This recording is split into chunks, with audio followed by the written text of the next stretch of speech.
नमस्कार, कशा आहात आपण? आजच्या व्हिडिओमध्ये आपण टाकाऊपासून टिकाऊ वस्तू तर बनवणारच आहोत, त्यासोबतच अवघड आणि किचकट कामे सोपी करण्यासाठी महत्त्वाच्या टिप्स अँड ट्रिक्स देखील पाहणार आहोत। नक्कीच व्हिडिओ शेवटपर्यंत पहा। आवडल्यास मित्रपरिवारासोबत शेअर करा। चला तर मग पाहूयात इथे आपली पहिली टिप कोणती आहे। आपल्याकडे असे पिलोचे कवर भरपूर असतात, जुने झाल्यानंतर आपण त्याला फेकून देतो, पण याला फेकून न देता याचा आपण एक युनिक उपयोग करणार आहोत। तर इथे आपल्याला एक पॉलिथिन घ्यायची आहे। कोणतेही आपण ऑनलाइन प्रोडक्ट मागवलं की अशा प्रकारच्या मोठ्या चांगल्या पॉलिथिन येतात, त्याला मी इथे वापरलेला आहे। तुम्ही कोणतीही पॉलिथिन यामध्ये अशी टाकू शकता, थोडी मोठ्या आकाराची। त्यानंतर तुम्हाला पाहिजे तेवढं याला छोटं किंवा मोठं सहज करता येईल।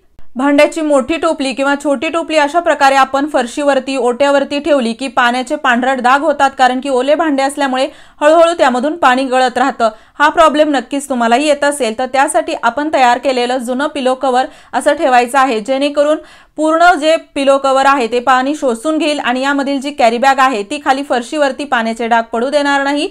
यामुळे तुम्हाला पाणी पुसून घ्यायची गरज पडणार नाही आणि फरशीही स्वच्छ राहील। जुन्या पिलो कवरचा आपण खूप छान उपयोग केलेला आहे। या अगोदर मी शिलाई मशीनवरती अशा प्रकारे एक मॅट शिवली होती। यामध्ये मी जुना कपडा आणि तांदळाची किंवा गव्हाचं पोतं टाकलं होतं, जेणेकरून खाली फरशीवरती डाग पडत नाहीत आणि असं ओढल्यानंतर आपली फरशी खराब होत नाही। खूप दिवसापासून मी याचा उपयोग करते, त्यामुळे आता ते थोडं जुनं झालेलं आहे, तर यानंतर मी पिलो कवरचा उपयोग करणार आहे। यानंतरची आपली टिप आहे जुन्या पेनसाठी।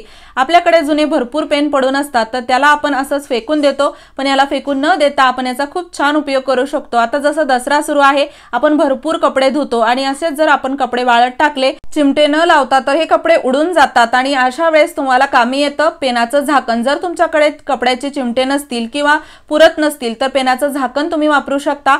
यामुळे आपले कपडे अजिबात उडत नाहीत आणि इथे तुम्ही याचा रिझल्ट पाहू शकता। किती जास्त मी कपड्याला ओढत आहे तरी हा कपडा अजिबात हलत नाही। नक्की ट्राय करा, खूप छान घट्ट हे बसतं। जुने पेनाचे असे भरपूर झाकण जर आपण साठवून ठेवले तर नक्कीच आपल्याला कपड्याचे चिमटे घ्यायची गरजही पडणार नाही। पाहू शकता किती जरी ओढलं तरीही निघत नाही, खूप छान घट्ट बसतं। ट्रिक आवडली असेल तर मित्रपरिवारासोबत शेअर करा। यानंतरची आपली टिप आहे दागिन्यांसाठी। महिलांना दागिने घालायला खूप आवडतं, पण अशा प्रकारे मागे हुक असलेले आपण जेव्हा दागिने घालतो त्यावेळेस या हुकामध्ये आपले केस अडकतात आणि केस अडकल्यानंतर आपण जेव्हा ओढतो तेव्हा आपल्याला त्रासही होतो। कधी कधी याचं जे हुक आहे ते उघडून आपले दागिने पडण्याची देखील भीती असते, कारण की चांगलेच यामध्ये केस गुंडाळले जातात। सर्व महिलांना हा प्रॉब्लेम होतच असेल, पण यावर एकच समाधान आहे की यामध्ये आपल्याला वापरायची आहे चिकटपट्टी। इथे तुम्ही ट्रान्सपरंट चिकटपट्टी वापरा आणि अगदी छोटी आपल्याला जी चिकटपट्टी आहे तीच वापरायची आहे। आणि त्यानंतर इथे थोडासा मी याला असं कट करून घेतलेला आहे याचा भाग, आणि आपल्याला हा भाग लावायचा आहे या हुक जिथे आहे त्यावरती। इथे पाहू शकता तुम्ही याला अशा पद्धतीने लावा, जेणेकरून व्यवस्थित हे जे हुक आहे ते यावरती गुंडाळल्या जाईल, म्हणजे यामध्ये केस अडकणार नाहीत आणि हे गळून पडायची भीती देखील राहणार नाही। आजच करा आणि मला कमेंट बॉक्समध्ये सांगा तुम्हाला ही ट्रिक कशी वाटली। यानंतरची आपली टिप आहे भांडे घासायच्या घासणीसाठी। आपण भांडे स्वच्छ करण्यासाठी याला वापरतो, पण कधी तुम्ही विचार केलाय का आपण ज्या वस्तूने भांडे स्वच्छ करतो ती वस्तू स्वच्छ आहे की नाही? कारण की जर हे घासणीच घाण असेल तर भांडे कसे स्वच्छ होणार, आणि आपण याकडे अजिबात लक्ष देत नाही, फक्त भांडे स्वच्छ आहेत का नाही ते पाहतो। भांडे तर स्वच्छ होतील, पण ते निर्जंतुक होत आहेत की नाही याकडेही आपल्याला लक्ष द्यावं लागेल। तर त्यासाठी एक छोटंसं काम करा, महिन्यातून किंवा 2 महिन्यातून एकदा। तर इथे आपल्याला एका भांड्यामध्ये गरम पाणी घ्यायचं आहे, चांगलंच गरम पाणी घ्या। त्यानंतर यामध्ये आपल्याला टाकायचं आहे थोडंसं मीठ, साधारण 1 ते 1.5 चमचा आपल्याला यामध्ये मीठ टाकायचं आहे आणि या मिठाच्या पाण्याला व्यवस्थित आपण मिक्स करून घेणार आहोत। आणि यामध्ये आपल्याला ही घासणी टाकायची आहे, मिठाच्या पाण्यामध्ये भिजत ठेवायचे आहे साधारण 5 ते 6 मिनिट किंवा त्यापेक्षाही जास्त वेळ तुम्ही याला भिजत ठेवू शकता। यामुळे आपली जी घासणी आहे ती पूर्णपणे निर्जंतुक होते। यामध्ये काही जर अन्नाचे कण अडकले असतील तर ते देखील निघून जातात, कारण की घासणीमध्ये जर खूप दिवसापासून अन्नाचे कण अडकलेले असतील तर नक्कीच ते नासून खराब होतात आणि तेच जर आपल्या भांड्यावरती लागत असतील तर भांडे धुण्याचा फायदाच होणार नाही। त्यामुळे ही प्रोसेस नक्की करा, यामुळे तुमच्या पूर्ण घासण्या ज्या आहेत त्या छान स्वच्छ होतात आणि तुम्ही यामुळे भांडे देखील छान स्वच्छ करू शकता। तुम्ही हा व्हिडिओ कोणत्या गावातून किंवा शहरातून पाहत आहात ते मला कमेंट बॉक्समध्ये नक्की सांगा, जेणेकरून माझा व्हिडिओ कुठे कुठे पोहोचला मला ते कळेल। तर इथे मी याला छान निर्जंतुक करून घेतलेला आहे आणि घासणी देखील खूप छान स्वच्छ झालेली आहे। यानंतरची आपली टिप आहे, बऱ्याच वेळा आपण लहान मुलांसाठी मुगाचे डोसे बनवायचा प्रयत्न करतो, पण मुगाचे डोसे व्यवस्थित निघत नाहीत, म्हणजे ते तुटतात आणि गोलाकारात जरी आपण याला टाकलं तरी ते तुटून तुटून पूर्णपणे बाहेर येतात।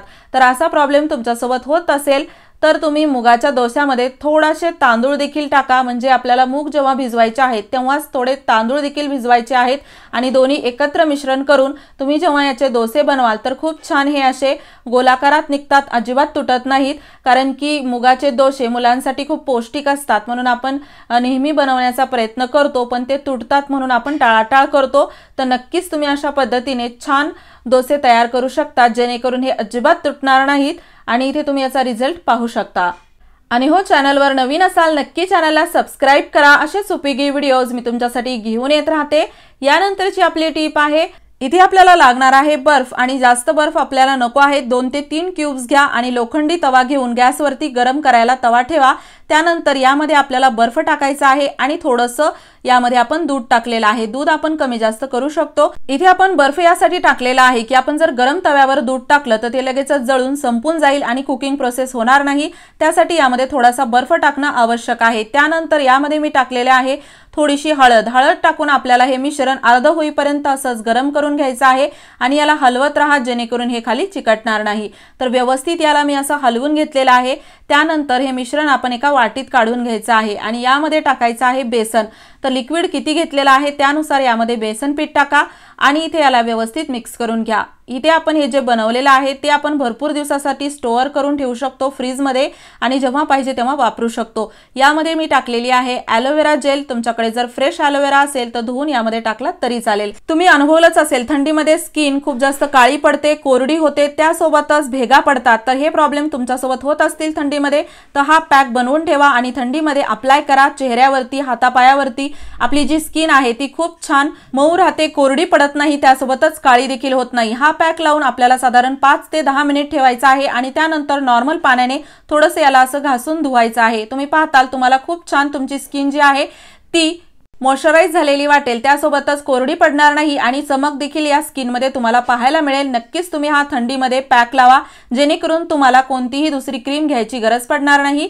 यानंतरची आपली टिप आहे, इथे मी घेतलेला आहे थोडासा कापूस। तुमच्याकडे जर कापूस नसेल तर तुम्ही इथे कॉटनचा कपडा देखील थोडासा पातळ कपडा घेतला तरी चालेल आणि इथे आपण कॉटन असा पसरवून घेतलेला आहे। यामध्ये आपल्याला ठेवायचा आहे कापूर आणि कापसामध्ये कापूर ठेवणं खूप गरजेचं आहे, कारण की आपण बऱ्याच वेळा पाहतो कापूर जर असाच आपण उघड्या कुठे ठेवला एखाद्या ठिकाणची दुर्गंधी घालवण्यासाठी अर्ध्या तासातच तो कापूर हवेने उडून जातो। तर यासाठी आपल्याला कापूर नेहमी कापसात गुंडाळून ठेवायचा आहे किंवा कॉटनच्या जाळीदार कपड्यामध्ये, जेणेकरून आपला जो कापूर आहे तो भरपूर दिवस सुगंध देत राहील आणि उडून जाणार नाही।